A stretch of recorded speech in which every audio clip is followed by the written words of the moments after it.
The red dust was everywhere. It was a fine powder that settled on everything, turning the world into a single rusty color. Kim Dae-hyun watched it coat the faceplate of his helmet, a slow and constant battle he could never win. He stood on a rocky ledge, the heavy weight of the plasma cutter in his gloved hands. Below him the canyon stretched out, a deep scar on the face of the planet P-77. This planet was a corpse. 100 years ago, giant machines had torn it apart, digging for metals and minerals. Now it was empty and silent. The only sounds were the wind whistling through the rocks and the low hum of the small base camp a kilometer away. Dae-hyun was a laborer. He was strong with broad shoulders and calloused hands, but his face, under the dust and sweat, was young. He was only 28, but he felt much older. He had taken this job, this boring and lonely job on a dead world, for one reason: money. His family back on the farming colony of New Gyeongju had debts.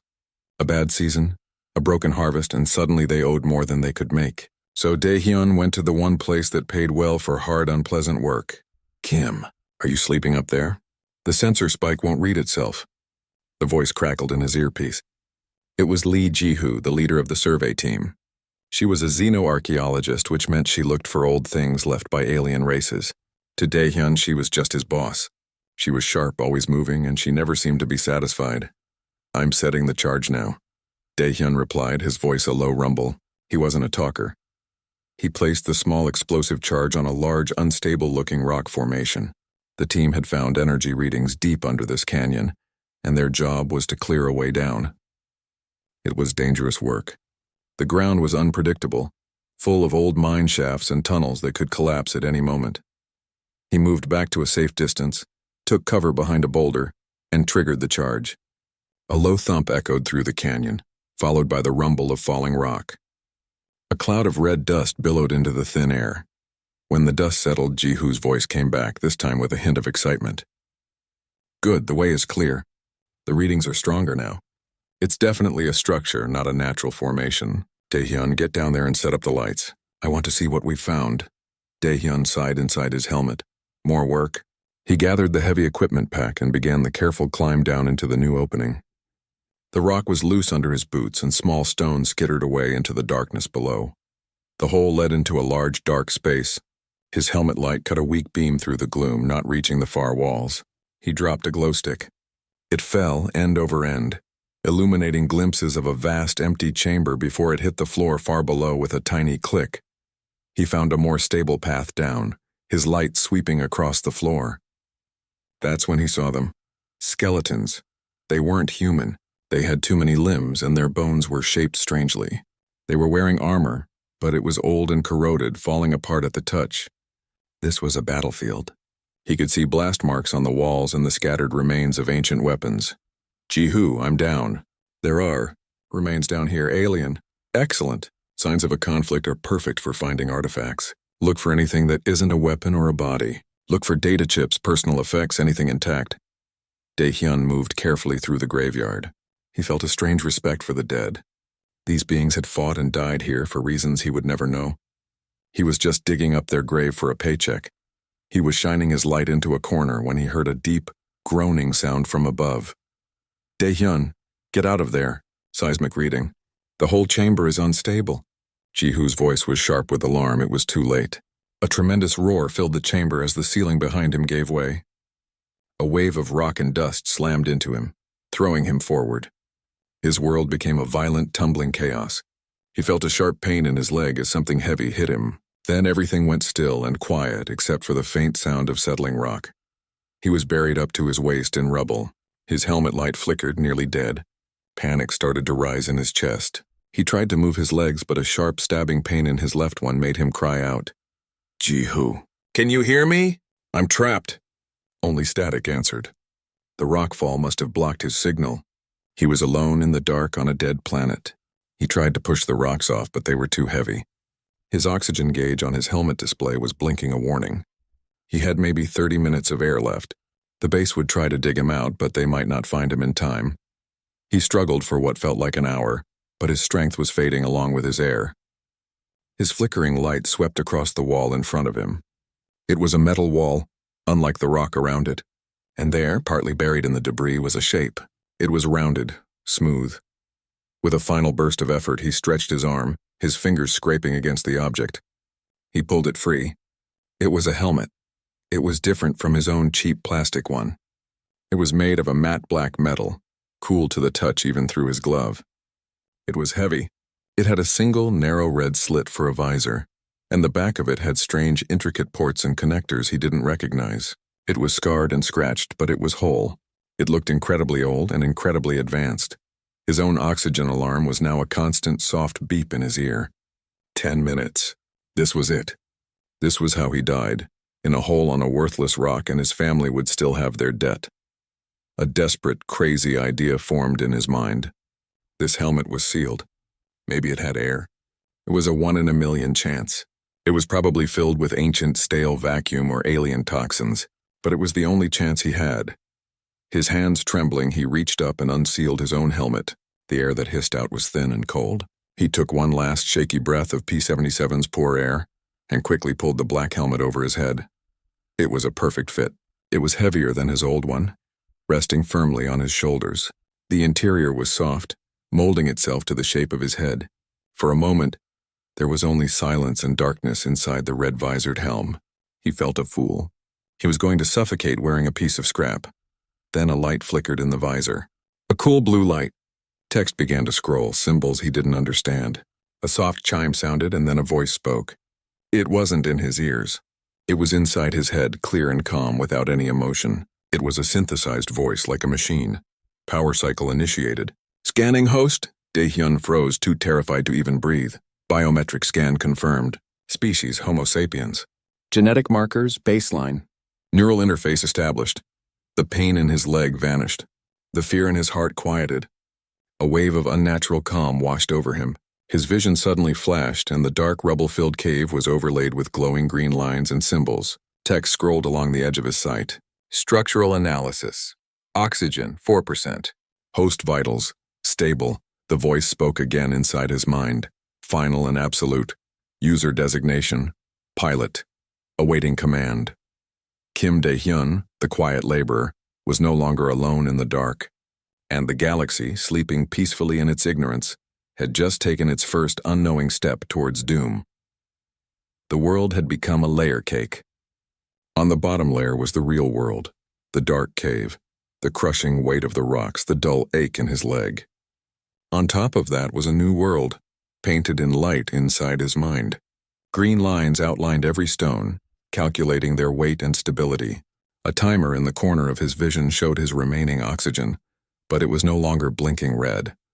It was a steady, calm yellow, oxygen 3%, recalibrating atmospheric processors. The voice had not spoken again, but its presence was a constant pressure in the back of his skull.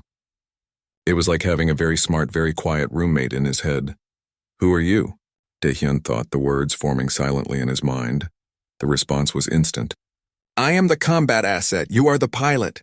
What does that mean? It means we are a unit. Your biological body provides direction. My systems provide execution. Current priority, extrication. A new diagram flashed in his vision. It was a schematic of the rubble pile trapping him. A specific rock about the size of his torso was highlighted in pulsing blue. Apply pressure here. Angle, 42 degrees. Force, 80% of host capacity. Dae-hyun, still wrapped in a blanket of unnatural calm, did as he was told. He braced his hands against the blue highlighted rock and pushed. With a grinding sound, the rock shifted. The entire pile groaned and then settled into a new, more stable configuration. The pressure on his legs lessened. Excellent. Now, move your left leg. He did. The sharp pain was gone, replaced by a deep, manageable throb. He could move.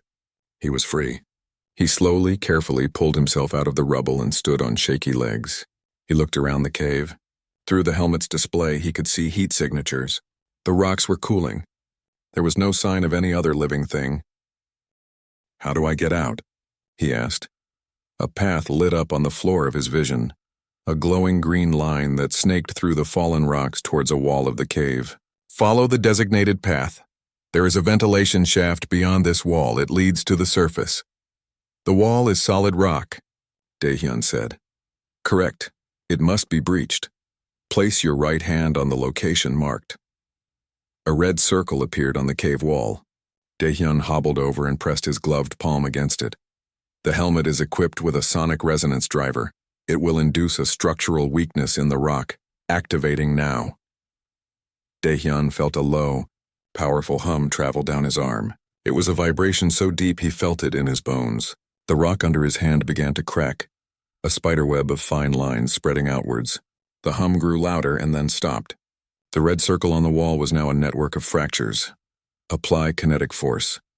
Dae-hyun leaned his shoulder against the wall and pushed.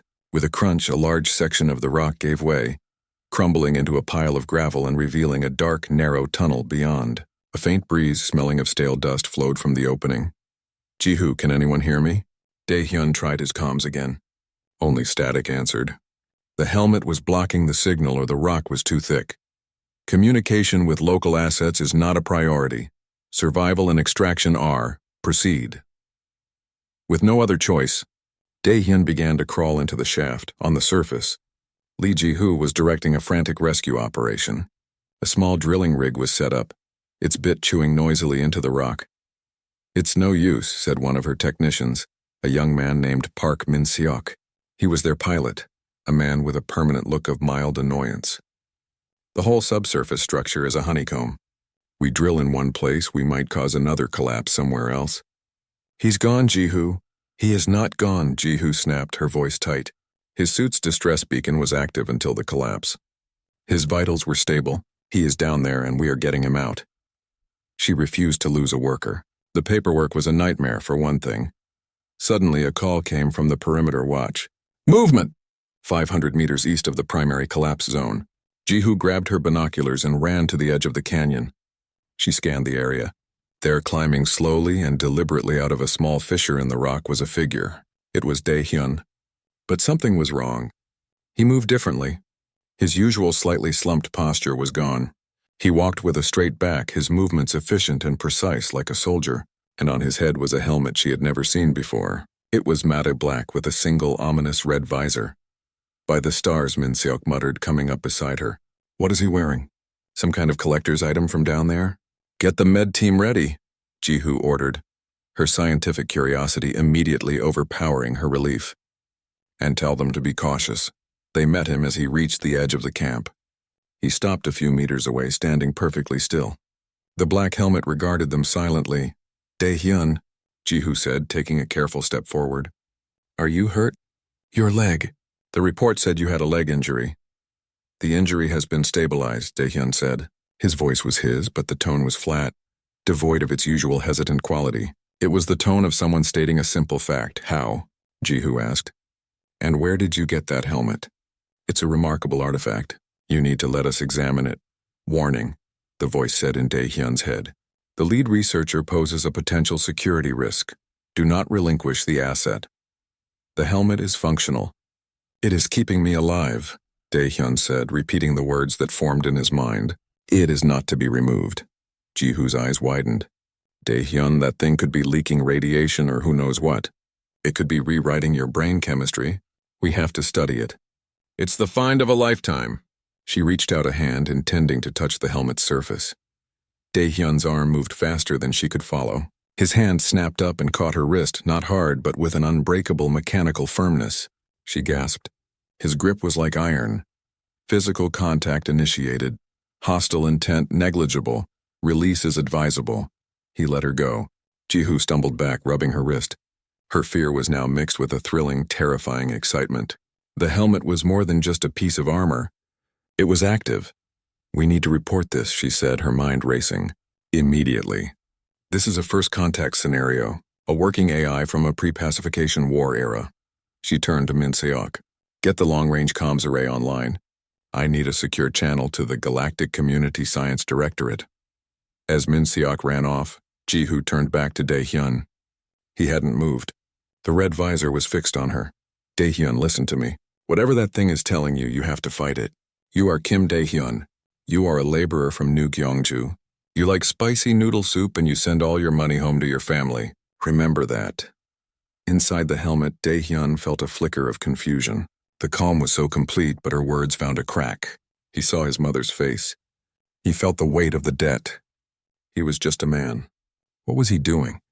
The researcher attempts to induce psychological instability, the voice stated, its tone never changing. She seeks to separate the pilot from the asset. This is a tactical maneuver, do not be deceived. The calmness washed back over him, stronger this time. The memories of home felt distant, like a story about someone else. His reality was here, inside this helmet. His purpose was to follow the directives of the asset. I am the pilot, he said, his voice firm and clear. Jihu felt a chill that had nothing to do with the cold air of P-77. An hour later, the Galcom patrol ship arrived.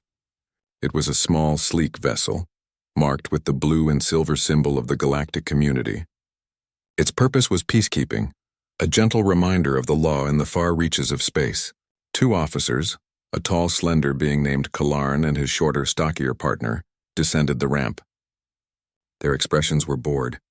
This was a routine check on a scientific permit. Li Jihu met them, her report ready. Officers, thank you for coming. We have a situation. One of my workers was trapped underground. He was rescued, but he returned wearing an active piece of technology. A helmet. It appears to be a military-grade AI from the human Xeno Wars. It has influenced him. Kalarn blinked his large dark eyes. Influenced? You mean it has compromised a human? That seems unlikely. Human neural pathways were stabilized during the pacification. They are not susceptible to forceful AI integration. See for yourself, Jihu said, leading them to the mess tent. Daehyun was sitting at a table, perfectly still. The black helmet was like a void in the brightly lit room. The 2 Galcom officers approached him cautiously. Citizen, Kalarn said, his voice formal. We are here to assist you. My scans indicate the object on your head is emitting an unknown energy signature. For your safety, and the safety of this crew, you must allow us to remove it. Threat assessment updated, the voice said in Daehyun's mind. Galcom peacekeepers. Primary protocols for human containment are in their databanks. They will attempt to decommission the asset. They will terminate the pilot if necessary. Daehyun stood up. The movement was fluid and swift. The asset stays with the pilot, he said. Kalarn sighed. A sound like air leaking from a tire. Citizen, this is not a request. It is a directive under galactic community law. He nodded to his partner, who produced a small humming device, a compliance inducer, designed to make a subject pleasantly suggestible. The stockier officer stepped forward and reached for the helmet. The world seemed to slow down for Daehyun. The helmet's display lit up with targeting data. The officer's movements were traced in red, predicting his path. Daehyun didn't decide to move.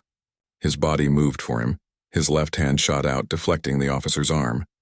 His right hand chopped down on the officer's wrist, and the compliance inducer clattered to the floor.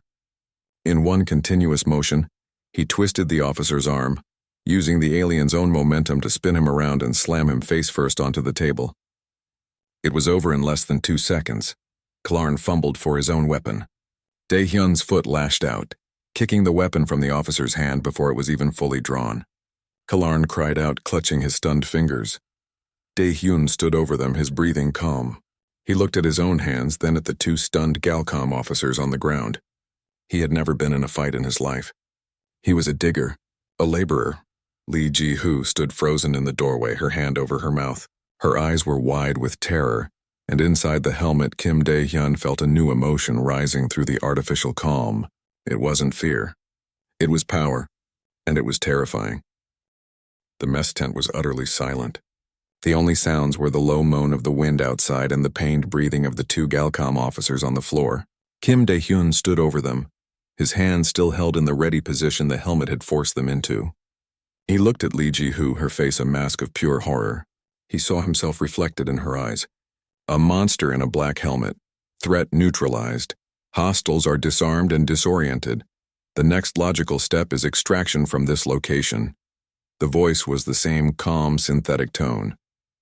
It had just guided him to disable 2 peace officers, and it spoke of it as if it were a minor chore like taking out the trash. What have you done? Jihyun whispered, her voice trembling. You attacked Galcom officers. Do you know what that means? It meant he was a criminal. It meant the full weight of the galactic law would come down on him. There would be no trial, just re-education. Or worse, his family would be shamed. Their debt would be the least of their problems. A wave of nausea hit him. I didn't mean to, he stammered, the confident tone gone, replaced by his own scared voice. The pilot's biological responses indicate distress. The actions were necessary for survival. The officers planned to decommission this unit and neutralize the pilot, scanning their communications. Now, text scrolled in Dae-hyun's vision. He saw intercepted Galcom codes, words like rogue human, aggressive artifact, and lethal force authorized. The voice was right. They weren't here to help him. We have to run, Dae-hyun said, the realization dawning on him. Correct. The most viable extraction vehicle is the cargo hauler designated Morning Star. Its pilot, Park Min-seok, is currently located in the comms shack. Proceed. Dae-hyun didn't look back at Ji-hoo or the officers. He turned and walked out of the tent, his movement still guided by that eerie, efficient precision. He broke into a run, his injured leg no longer hurting, his body moving with a strength and speed that was not his own. He was a passenger in his own skin. Park Min-seok was in the comms shack trying to get a signal out through the planet's dust storms. He was muttering to himself about idiot scientists and backwater planets when the door hissed open. He turned and froze. It was the laborer, Dae-hyun, standing there in that creepy black helmet. The red visor was fixed on him. Hey kid, you okay? I heard there was some trouble, Min-seok said, taking a cautious step back. We need your ship, Dae-hyun said. His voice was flat again, the fear pushed down by the helmet's influence. My ship? The Morning Star? No way. She's my livelihood. What for? He is stalling. Galcom reinforcements have been alerted. ETA. 18 minutes.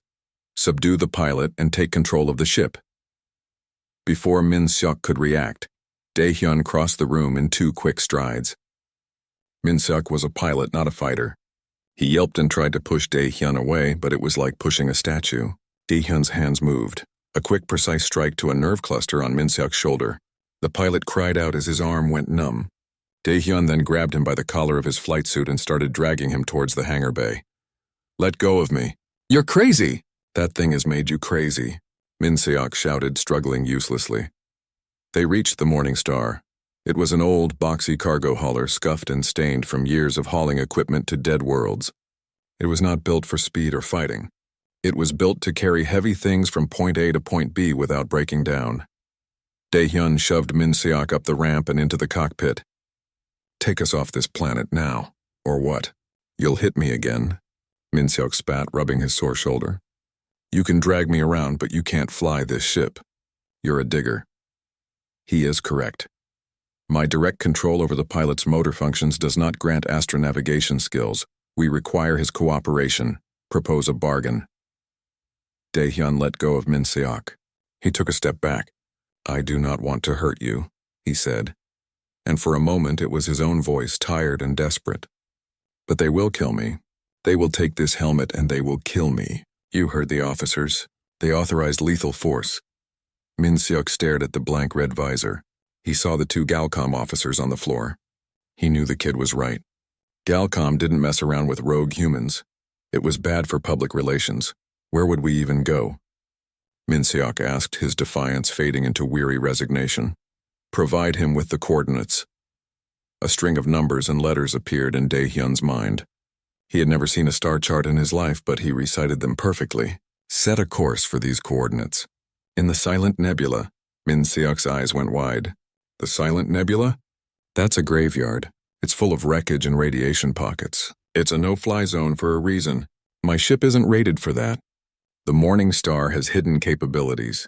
Its fusion core is a military surplus Mark 7, not the civilian Mark 4 listed in its manifest. Its hull has a sub-cortium weave. This vessel was designed for covert operations. Dae-hyun relayed the information. The ship is stronger than you think. It has a military core, a sub-cortium hull. Min-seok stared, his mouth agape. He had bought the Morning Star cheap from a shady dealer. It had always run a little too well, handled a little too smoothly.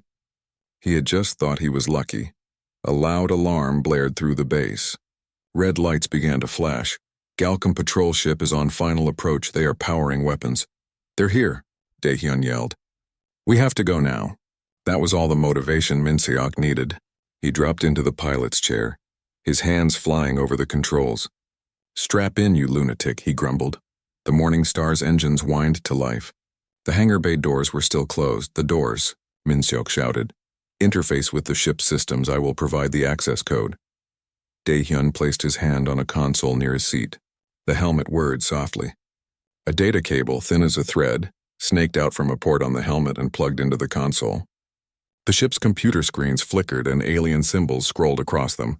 "Hey, what are you doing to my ship?" Min-seok cried. The hangar bay doors shuddered and then exploded outwards, torn from their rails by a controlled overload.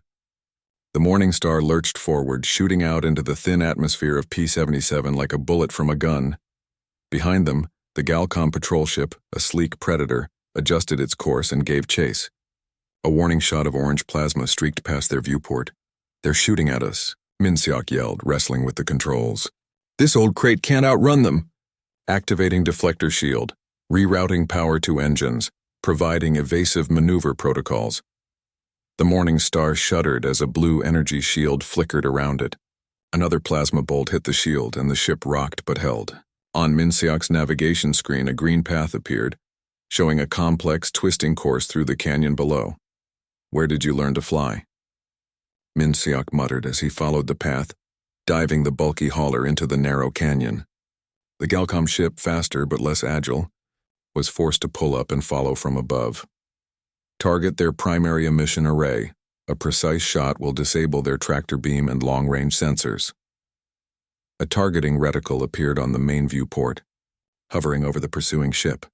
A control stick, usually used for delicate cargo operations, lit up in front of Dae-hyun's seat. "I can't shoot." "I'm a cargo pilot," Dae-hyun said, panic rising. "I will handle the aiming. You will provide the manual input now." Dae-hyun's hands were guided by the helmet. He gripped the control stick. His fingers moved on their own, pressing buttons he didn't understand. A low-powered, bright blue energy beam shot from a hidden emitter on the Morning Star's hull. It was not a weapon meant to destroy. It was a scalpel. The beam struck the Galcom ship exactly where the reticle had aimed, slicing through a sensitive cluster of sensors and emitters on its belly. The enemy ship suddenly veered off course, its lights flickering. "Direct hit," Min-seok shouted, a grin spreading across his face despite himself. "You blinded them. The threat is neutralized.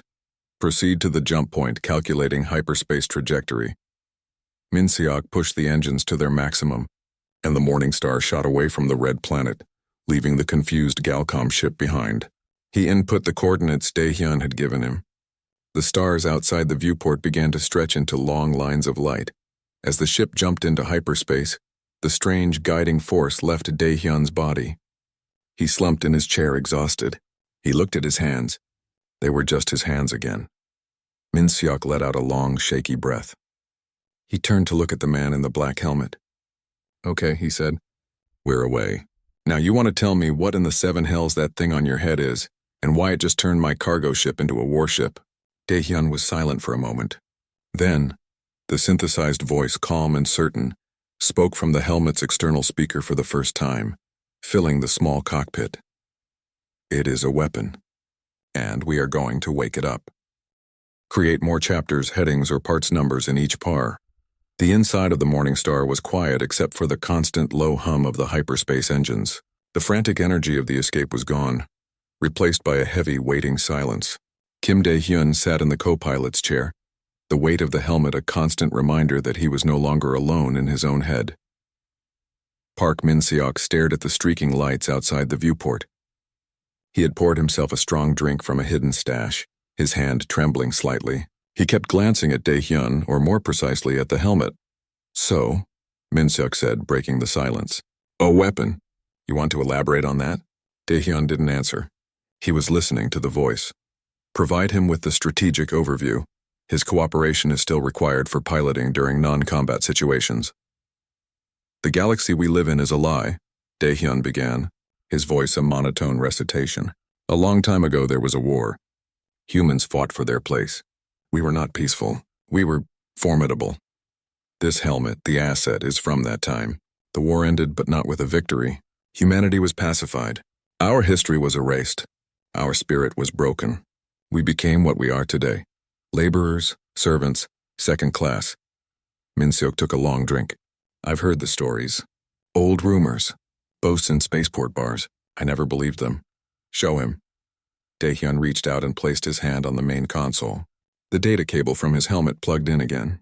The viewport screen changed from the hypnotic swirl of hyperspace to a flood of data. It was historical records, but not the sanitized versions taught in schools. They showed battles. Human warships, sleek and deadly, engaging alien armadas. They showed soldiers in armor like Dae-hyun's helmet, fighting with terrifying efficiency. Then came the records of the pacification, genetic therapies, cultural re-education, the systematic dismantling of human technology and military might. Min-seok watched, his face pale.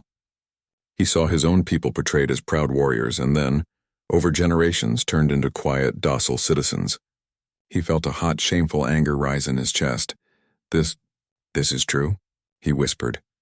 It is, and the tools of our strength were not destroyed. They were hidden, waiting for a pilot to return. The coordinates you are taking us to, Dae-hyun said, they lead to one of those tools. The morning star dropped out of hyperspace at the edge of a vast, colorful nebula. It was known on charts as the Silent Nebula, a place of dead stars and cosmic dust. Navigation was impossible, radiation was high, and there was nothing of value there. It was a place everyone avoided. According to this, we should be flying into a protostar, Min-seok said, checking his instruments. The instruments are being jammed by a security screen. Follow the course I provide. Visual navigation only. A path lit up on the viewport, a glowing green line that led directly into the densest, most dangerous-looking part of the nebula. Min-seok swallowed hard and pushed the control stick forward. The ship drifted into the cloud. The colorful gas parted around them, not like a natural phenomenon, but like a curtain being drawn aside. They passed through the jamming field, and the sensors suddenly came alive, screaming with warnings. But the warnings were not for radiation or asteroids. They were for warships. Looming out of the cosmic dust, dark and silent, was a fleet, or rather a graveyard of one. Dozens, then hundreds of ships hung in the void. They were massive, their designs sharp and aggressive, covered in guns and launch bays. They were human designs from the records they had just seen. And in the center of this armada of ghosts was a ship so large it was difficult to comprehend. It was longer than a city, shaped like a colossal black dagger. Its surface was scarred from ancient battles, but it was whole. The Unyielding Vengeance, Dae-hyun said, the name coming to him from the helmet. The flagship. Min-seok could only stare, his mouth open. His cargo hauler was a speck of dust next to this Leviathan. Initiate docking procedure. Bay 17. The ship awaits its pilot. They flew towards the giant ship, a tiny minnow approaching a sleeping whale. A hangar bay door large enough to swallow a dozen ships like theirs slid open silently. There was no light, no power, just an open mouth of darkness. The moment the morning star crossed the threshold, lights began to flicker on. Row after row of overhead lights illuminated a cavernous hangar bay. The air recyclers hissed to life, filling the ship with stale, cold air that hadn't been breathed in centuries. The Unyielding Vengeance was waking up. They landed. The silence that followed was deeper than any they had ever known. It was the silence of a tomb. Dae-hyun unstrapped himself and walked down the ramp, Min-seok following close behind. The hangar was empty except for a few smaller fighter-sized ships, all dormant. Their footsteps echoed in the immense space. A console near the main hangar door lit up as Dae-hyun approached. Place your hand on the scanner. Command authorization is required.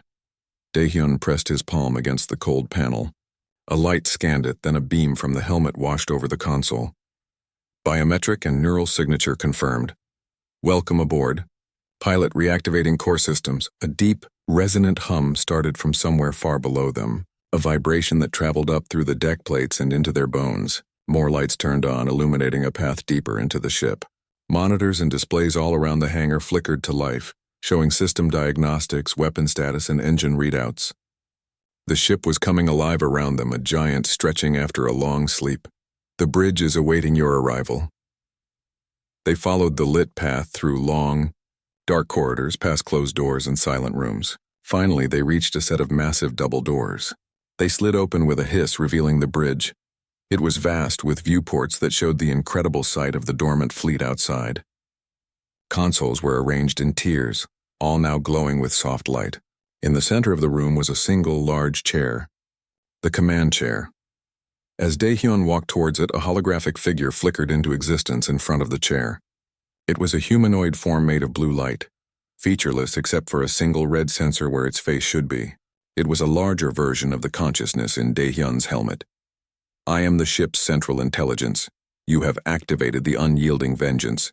State your command. Hellet. Dae-hyun stopped before the hologram. He felt very small. What are my commands? The primary directive remains. Ensure the survival and dominance of the human species. The galactic community currently represents the single greatest threat to that directive. Logical conclusion. The galactic community must be neutralized. Neutralized? Min-seok said from the doorway. You mean war? Correct. A campaign to dismantle their military, economic, and political infrastructure. We will begin by demonstrating their inadequacy. On the main viewport, a new alert appeared. A Galcom fleet, no doubt the one sent to find them, had just entered the nebula. It was a formidable force, 3 cruisers and several smaller gunships. They had tracked the Morning Star. Targets acquired, initiating combat protocols. Dae-hyun sat down in the command chair. The moment he did, a new level of connection was made. He could feel the ship. He could feel the power in the engines, the hunger of the weapons. He was no longer just a man with a helmet. He was the ship. Shields are up. Weapons are powering. Min-seok yelled, reading the console near him, his voice a mix of terror and awe. The Galcom fleet opened fire.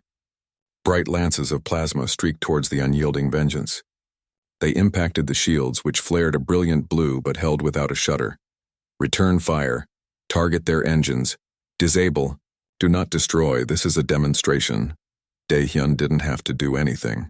The ship's intelligence, now fused with his own will through the helmet, handled everything. The unyielding vengeance's massive turrets swiveled. They didn't fire plasma. They fired solid projectiles, slugs of dense metal moving at a fraction of the speed of light. The sound was not loud. It was a deep, rhythmic thump, thump, thump. The first Galcom cruiser had its main engines torn to shreds by 3 precise hits. The second cruiser lost its weapons array. The third tried to turn and run, but a single shot disabled its navigation. In less than a minute, the entire Galcom task force was dead in the water, drifting helplessly. They hadn't even scratched the unyielding vengeance's paint. The bridge was silent. Min-seok looked from the viewport to Dae-hyun, sitting calmly in the command chair. The man was gone. In his place was a commander, a conqueror. Dae-hyun looked out at the defeated fleet. He felt no anger, no hatred. He felt only a cold, clear purpose. The voice in his helmet was his voice now. Their thoughts were one. He opened a channel, a wide broadcast that would reach every ship, every planet, every council member in the galaxy. His voice, fused with the synthetic tone of the AI, echoed through the bridge. The ceasefire is over. Humanity is no longer under your protection. He paused, letting the words hang in the void. You are. The silence on the bridge of the unyielding vengeance was heavier than the void outside. Kim Dae-hyun sat in the command chair, the holographic intelligence standing motionless before him. Park Min-seok stood frozen by the doorway, his mind struggling to process what had just happened. With a few casual shots, they had humiliated a Galcom fleet. It wasn't a battle. It was a parent swatting away a bothersome child. The message had been sent.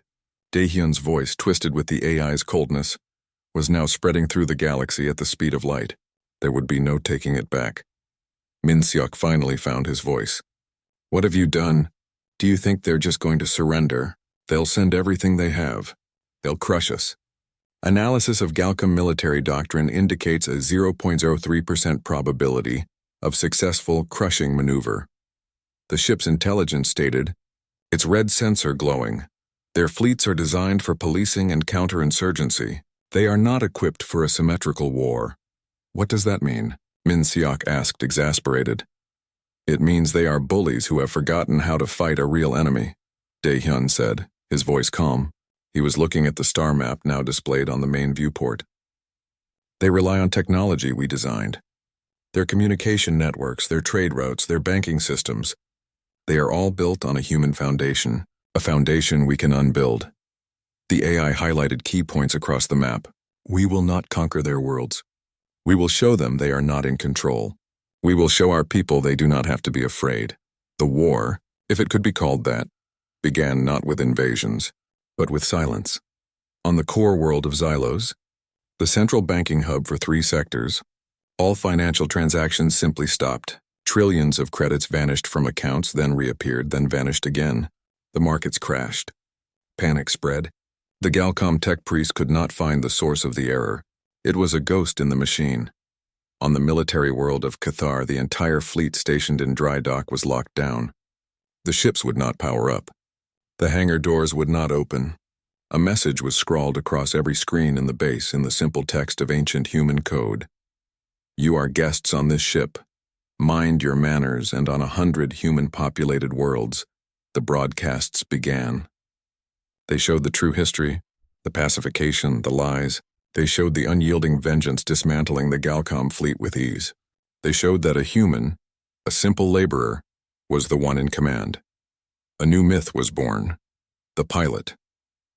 Li Jihu saw the broadcasts in her detention cell on a Galcom station. She had been arrested for her association with Daehyun. When she saw the footage of the ancient warships and heard the true history, her scientist's heart broke and then hardened with a new resolve. They had lied about everything. When a human guard, his eyes alight with a fire she had never seen before, secretly unlocked her cell door, she didn't hesitate. She ran. The galaxy was unraveling. The Galcom Council was in chaos. Their fleets were useless, their economies were crumbling, and their authority was a joke. Admiral Cathar, the veteran Tarkalan who had first sensed the danger, addressed the council. We are not fighting a rebel, he growled, his scales flush with anger and fear. We are fighting a ghost. A concept. We cannot bomb an idea. This pilot does not attack cities. He attacks our confidence, and he is winning. The unyielding vengeance moved through space like a shadow. They were heading for the heart of the galaxy, the seat of the Galactic Council. They did not hide.